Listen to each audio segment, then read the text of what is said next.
যোৱা 4 জুলাইত আপ অসমৰ ৰাজ্যিক সভাপতি স্বাক্ষৰিত এখন পত্ৰত মোক নিলম্বন কৰা বুলি উল্লেখ কৰা হৈছিল আৰু মই লগে লগে প্ৰতিক্ৰিয়া প্ৰকাশ কৰি কৈছিলোঁ যে এই নিলম্বন আপৰ সংবিধান অনুসৰি হোৱা নাই।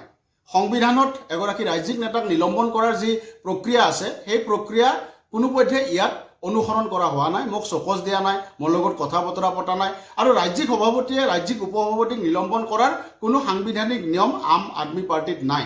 আম আদমি পাৰ্টিৰ ৰাজ্যিক উপসভাপতিক নিলম্বন কৰিবৰ কাৰণে কেন্দ্ৰীয় সমিতিৰ অনুমোদনৰ প্ৰয়োজন, কিন্তু এই সকলোবিলাক সাংবিধানিক নীতি নিয়ম উলংঘা কৰি মোক নিলম্বন কৰা হৈছিলে সম্পূৰ্ণৰূপে ৰাজনৈতিক আক্ৰোশত। আৰু সেইকাৰণে মই গোটেই বিষয়টো আদালতৰ মাজলৈ লৈ গৈছিলোঁ আৰু আদালতে কালি কামৰূপ মহানগৰ দেৱানী আদালতে এক গুৰুত্বপূৰ্ণ ৰায় প্ৰদান কৰিছে আৰু এই ৰায়ত কোৱা হৈছে যে মোক যি নিলম্বন কৰা হৈছিলে এই নিলম্বন অবৈধ, অসাংবিধানিক, আম আদমি পাৰ্টিৰ সংবিধান অনুসৰি এই নিলম্বন হোৱা নাই বুলি আদালতে কৈছে। আৰু মোক যি নিলম্বন কৰা হৈছিলে ভৱেন চৌধুৰী স্বাক্ষৰিত এখন পত্ৰত, সেই নিলম্বনৰ ওপৰত স্থগিতাদেশ জাৰি কৰিছে মহামান্য ন্যায়ালয়ে। আৰু মই যি পূৰ্বৰ পদত আছিলোঁ সেই পূৰ্বৰ পদতে মোক বাহাল ৰাখিবৰ কাৰণে আম আদমি পাৰ্টিলৈ আদালতে নিৰ্দেশনা প্ৰেৰণ কৰিছে। অৰ্থাৎ মোৰ ওপৰত যি নিলম্বন কৰা হৈছিলে, যি অন্যায়ভাৱে নিলম্বন কৰা হৈছে, সেই নিলম্বনৰ ওপৰত মহামান্য আদালতে স্থগিতাদেশ জাৰি কৰিছে।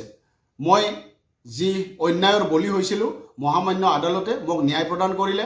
মই সেইকাৰণে মহামান্য আদালতক ধন্যবাদ জনাইছোঁ আৰু এই ধৰণৰ অন্যায় কাম যাতে আম আদমি পাৰ্টিত ভৱিষ্যতে ৰাজ্যিক সভাপতি বা কোনো নেতাই নকৰে তাৰ কাৰণে মই আহ্বান জনাইছোঁ।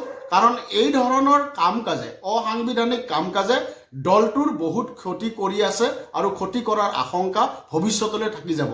সেইকাৰণে মই মহামান্য আদালতক ধন্যবাদ জনাই মোৰ প্ৰতি যি ন্যায় প্ৰদান কৰিলে আৰু মোৰ প্ৰতি অন্যায় প্ৰদান কৰা যিসকল আছে আম আদমি পাৰ্টিৰ সভাপতিকে ধৰি যিসকল তেওঁৰ সাংগপাংগ, সেইসকলৰ কাৰণে এটা ডাঙৰ মেছেজ গ'ল যে অন্যায় কৰি ফাউল খেলি কেতিয়াও ৰাজনীতিত জিকিব নোৱাৰি। সঁচা সঁচিকে সততাৰ ৰাজনীতি কৰিলে, সৎভাৱে কাম কৰিলে, অন্যায়ৰ বিৰুদ্ধে থিয় দিবৰ কাৰণে আইন আদালত আছে আৰু বহুত সঁচা সঁচিকে ন্যায় বিচৰা মানুহ পাৰ্টিৰ বাহিৰে ভিতৰে বহুত আছে আৰু সকলোৱে মোক সমৰ্থন জনাইছে, শুভেচ্ছা জনাইছে।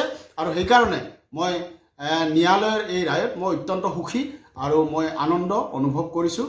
আৰু ভৱিষ্যতে মোক ৰাজনৈতিকভাৱে নিষেধ কৰাৰ যি ষড়যন্ত্ৰ ৰচনা কৰা হৈছিলে ভৱেন চৌধুৰীৰ দ্বাৰা, এই ষড়যন্ত্ৰ ইয়াতেই অন্ত পৰিব বুলি মই আশা কৰিছোঁ। আৰু জনতাৰ মাজত, ৰাইজৰ মাজত মোৰ সম্পৰ্কে যি ভুল বাৰ্তা গৈছে, ভুল মেছেজ গৈছে, মোক বদনাম কৰা যি এটা অপচেষ্টা চলিছিলে, এই সকলোবিলাক মহামান্য আদালতৰ ৰায়ে এতিয়া সম্পূৰ্ণৰূপে নিষেধ কৰিলে, নিৰ্মূল কৰিলে। আৰু মই যে শুদ্ধ পথত আছোঁ, মই যে সঁচা কথা কৈছিলোঁ, মই যে অন্যায়ৰ প্ৰতিবাদ কৰাৰ কাৰণে মোৰ ওপৰত এনেকুৱা শাস্তিমূলক ব্যৱস্থা লোৱা হৈছিল,